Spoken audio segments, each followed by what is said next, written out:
Hello everyone, welcome back to Xylem learning. അനിറ്റോമിസ് ആണ്. അപ്പോൾ എല്ലാവരും സുഖമായിട്ടിരിക്കുന്നു എന്ന് വിശ്വസിക്കുന്നു. അപ്പോൾ നിങ്ങളെല്ലാവരും EVS വേണ്ടി അടിപൊളിയായിട്ട് പഠിച്ചുകൊണ്ടിരിക്കുകയാണ്. അപ്പോൾ നമ്മൾ കഴിഞ്ഞ ദിവസം, അതായത് ഇന്നലെ നമ്മളൊരു ചെറിയൊരു വീഡിയോ നമ്മൾ ചെയ്തായിരുന്നല്ലേ. അതിനകത്ത് നമ്മൾ പ്രധാനമായും നമ്മൾ ഡിസ്കസ് ചെയ്തത് കേരളത്തിലെ ഭൂപ്രദേശങ്ങളെ പറ്റിയായിരുന്നു. കേരളത്തിലെ ഭൂപ്രകൃതിയെ എങ്ങനെയാണ് മൂന്നായിട്ട് തരംതിരിക്കുന്നത് എന്നൊക്കെയായിരുന്നു. അപ്പോൾ അതുമായി ബന്ധപ്പെട്ട ഒരു ചോദ്യമാണ് നമ്മൾ നോക്കാനായിട്ട് പോകുന്നത്. അപ്പോൾ എല്ലാവരും എന്ത് ചെയ്യുക, ചോദ്യമൊക്കെ വായിച്ചിട്ട് കൃത്യമായിട്ട് ഉത്തരം എഴുതാൻ പറ്റുന്നുണ്ടോ ഇല്ലയോ എന്നൊക്കെ ഒന്ന് ചെക്ക് ചെയ്യാം.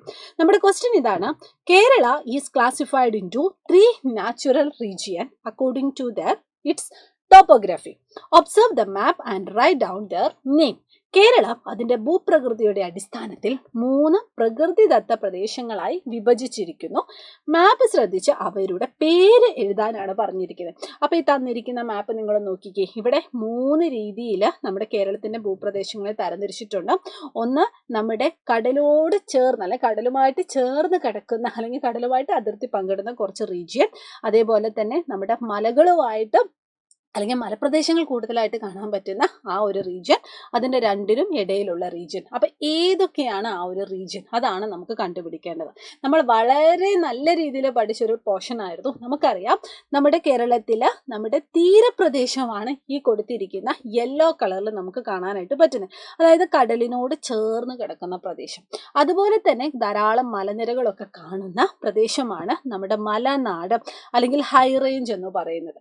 ഇവർക്കിടയിലുള്ള ഈ ഒരു റീജിയൻ ആണ് നമ്മുടെ മിഡ്ലാൻഡ് അല്ലെങ്കിൽ ഇടനാട് എന്ന് പറയുന്നത്. അപ്പോൾ ഇത് 3 നിങ്ങൾ എന്ത് ചെയ്യുക, കൃത്യമായിട്ട് അടയാളപ്പെടുത്താനായിട്ട് നിങ്ങൾ പഠിച്ചിരിക്കണം. ഇനി അടുത്ത ചോദ്യം, അതിൻ്റെ തന്നെ സബ് ക്വസ്റ്റ്യൻ ആയിരുന്നു: based on the features of each region in Kerala, the occupation in each region differ. Complete the table by identifying the type of topography related to the given occupation. കേരളത്തിലെ ഓരോ പ്രദേശത്തിൻ്റെയും പ്രത്യേകതകൾ പ്രകാരം അവിടെയുള്ള തൊഴിലുകളും വ്യത്യസ്തമാണ്. നൽകിയിരിക്കുന്ന തൊഴിൽ മേഖലകളോട് ബന്ധപ്പെട്ട പ്രദേശം കണ്ടെത്തി പട്ടിക പൂരിപ്പിക്കാനാണ് പറഞ്ഞിരിക്കുന്നത്. അപ്പോൾ ഇവിടെ കുറേ തൊഴിലുകൾ തന്നിട്ടുണ്ട്. ഒന്ന് ഫിഷിംഗ്, അതായത് മത്സ്യബന്ധനം; റബ്ബർ ടാപ്പിംഗ്, അതായത് നമ്മൾ റബ്ബർ കൃഷി; അതുപോലെ തന്നെ പ്ലാന്റേഷൻ, അതായത് നമ്മുടെ തോട്ടങ്ങൾ. അപ്പം ഇതൊക്കെ ഏത് റീജിയനിലാണ് വരുന്നത് എന്നാണ് നമുക്ക് അറിയേണ്ടത്. അപ്പം ഇവിടെ കൊടുത്തിട്ടുണ്ട്, പ്ലാന്റേഷൻ എന്ന് പറയുന്നത് ഹൈ റേഞ്ച് ആണ്, മലനാടാണ്. അതേപോലെ തന്നെ ഫിഷിംഗ് എവിടെയായിരിക്കും? യെസ്, നമ്മുടെ കോസ്റ്റൽ ഏരിയ അല്ലേ. ഫിഷിംഗ് എന്ന് പറയുന്നത് കോസ്റ്റൽ ഏരിയയിലായിരിക്കും, തീരപ്രദേശത്തായിരിക്കും. ഇനി റബ്ബർ ടാപ്പിംഗ് എന്ന് പറയുന്നത് മിഡ്ലാൻഡ് അല്ലെങ്കിൽ ഇടനാടായിരിക്കും. അപ്പൊ ഈ 3 ഭാഗങ്ങൾ പ്രധാനമായും നിങ്ങൾ നോട്ട് ചെയ്യുക. കടലിനോട് ചേർന്നുള്ള പ്രദേശമാണ് തീരപ്രദേശം അല്ലെങ്കിൽ കോസ്റ്റൽ ഏരിയ. മലയോട് ചേർന്നിട്ടുള്ള പ്രദേശമാണ് മലനാട് അല്ലെങ്കിൽ ഹൈ റേഞ്ച് എന്ന് പറയുന്നത്. ഇവർക്കിടയിലുള്ള പ്രദേശമാണ് ഇടനാട് അല്ലെങ്കിൽ മിഡ്ലാൻഡ് എന്ന് പറയുന്നത്. അപ്പൊ ഇങ്ങനെയുള്ള ചോദ്യം നിർബന്ധമായി നിങ്ങൾ അറിഞ്ഞു വെക്കണം. ഇതൊന്നും നിങ്ങൾ സ്കിപ്പ് ചെയ്യരുത്. അപ്പൊ ഇതുപോലുള്ള കുറേ ക്വസ്റ്റ്യൻസ് ഒക്കെ ആയിട്ട് നമുക്ക് മെഗാ മാരത്തോൺ വരുന്നുണ്ട്. നിങ്ങൾ ആരും സ്കിപ്പ് ചെയ്യരുത്. കൃത്യം 7:30-ക്കാണ്. ഞാനും അരുണിമ മിസ്സും അതുപോലെ തന്നെ അഖില മിസ്സും ഒക്കെ നിങ്ങൾക്കായിട്ട് കുറേ ക്വസ്റ്റ്യൻസ് ഇവിടെ ഒരുക്കി വെച്ചിട്ടുണ്ട്.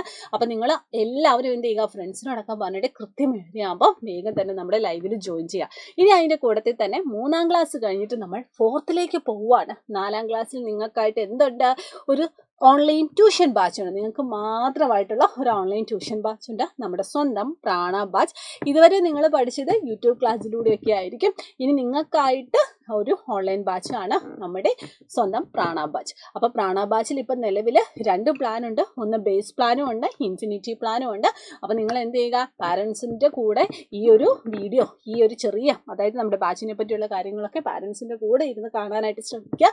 ബേസ് പ്ലാനും അതുപോലെ തന്നെ ഇൻഫിനിറ്റി പ്ലാനും തമ്മിലുള്ള ബന്ധം അല്ലെങ്കിൽ അവ തമ്മിലുള്ള വ്യത്യാസമൊക്കെ എന്താണെന്ന് ഈ ഒരു ചെറിയ സ്ലൈഡിൽ നിങ്ങൾക്ക് വളരെ വ്യക്തമായിട്ട് കാണാനായിട്ട് പറ്റും. ഇതൊക്കെ വായിക്കുക, കൃത്യമായിട്ട് എത്രയും പെട്ടെന്ന് തന്നെ നമ്മുടെ ബാച്ചിൽ ജോയിൻ ചെയ്യുക.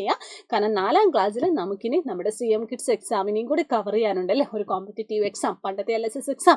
അപ്പോൾ അത് നമുക്ക് കവറപ്പ് ചെയ്യാനുണ്ട്. അപ്പോൾ എല്ലാത്തിനും വേണ്ടിയിട്ടുള്ള നിങ്ങൾക്കുള്ളൊരു ഗിഫ്റ്റാണ് നമ്മുടെ സ്വന്തം സൈലത്തിൻ്റെ പ്രാണ ബാച്ച്. അപ്പോൾ കൂടുതൽ ഡീറ്റെയിൽസിനൊക്കെ ആയിട്ട് നിങ്ങൾ എന്ത് ചെയ്താൽ മതി, താഴെ കാണുന്ന കോൺടാക്ട് നമ്പറിൽ കോൺടാക്ട് ചെയ്യുക, എൻക്വയറി ചെയ്യുക. അടിപൊളിയായിട്ട് എത്രയും പെട്ടെന്ന് തന്നെ ജോയിൻ ചെയ്യുക. ഇനി ഇതിൻ്റെ കൂടെ തന്നെ 20ാം തീയതിക്കുള്ളിലാണ് നിങ്ങൾ ജോയിൻ ചെയ്യുന്നതെങ്കിൽ നിങ്ങളിൽ നിന്ന് തിരഞ്ഞെടുക്കുന്ന 5 പേർക്ക് എന്തുണ്ട്, സ്മാർട്ട് വാച്ച് ഗീവ് അവേ ഉണ്ട്. അപ്പോൾ ഈ ഒരു ഓഫറൊക്കെ നിങ്ങൾക്ക് എന്ത് ചെയ്യാം, മാക്സിമം ഇനി നിങ്ങളുടെ 4ാം ക്ലാസ്സിലേക്ക് കിടക്കുന്ന നിങ്ങളുടെ ഫ്രണ്ട്സിനോടൊക്കെ പറയുക, അടിപൊളിയായിട്ട് നമ്മുടെ സൈലത്തിനോട് ജോയിൻ ചെയ്യുക. അപ്പം എല്ലാവർക്കും എക്സാം എളുപ്പമാവട്ടെ. നമുക്ക് മെഗാ മാരത്തോണിൽ കാണാം.